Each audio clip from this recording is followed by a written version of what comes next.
शेतकरी आणि व्यावसायिक असलेले सतीश वाघ यांचं आज शेवाळवाडीतून सकाळी अपहरण करण्यात आलेलं होतं। काही वेळापूर्वी त्यांचा मृतदेह हा उरुळी कांचन पोलीस स्टेशनच्या हद्दीमध्ये सापडलेला आहे। पहाटे मॉर्निंग वॉकसाठी गेलेले असताना वाघ यांचं त्यांच्या राहत्या घरासमोरूनच सोलापूर रस्त्यावरून अपहरण करण्यात आलेलं होतं। त्या प्रकरणी हडपसर पोलीस स्टेशनमध्ये तक्रार देण्यात आलेली होती। हडपसर पोलीस स्टेशनमध्ये गुन्हा देखील दाखल करण्यात आलेला होता। पुणे पोलीस त्यांचा तपास करत होते। मात्र वाघ यांचा मृतदेह काही वेळापूर्वी उरुळी कांचन पोलीस स्टेशनच्या हद्दीमध्ये आढळून आलेला आहे।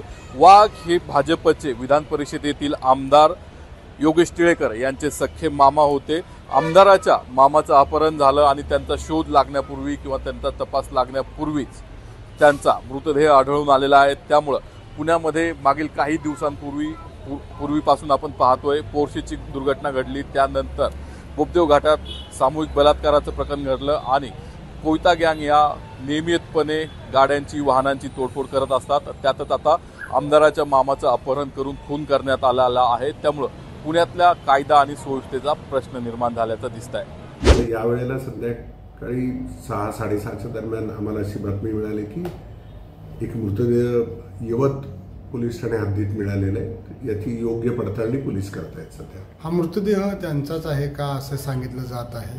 त्या स्वरूपात काही पोलीस अधिकाऱ्यांनी सुद्धा त्यांचाच मृतदेह अशी पुष्टी दिलेली आहे। आपण काय सांगाल? नाही, आम्ही योग्य खात्री करूनच याच्याबद्दल बोलेन। कॅमेरामन सुमित भोसलेचा नितीन पाटणकर, साम टीव्ही न्यूज, पुणे।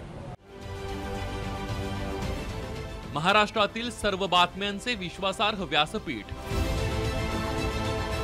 सकाळच्या सर्व सोशल मीडिया प्लॅटफॉर्मला लाईक, फॉलो आणि सबस्क्राईब करा।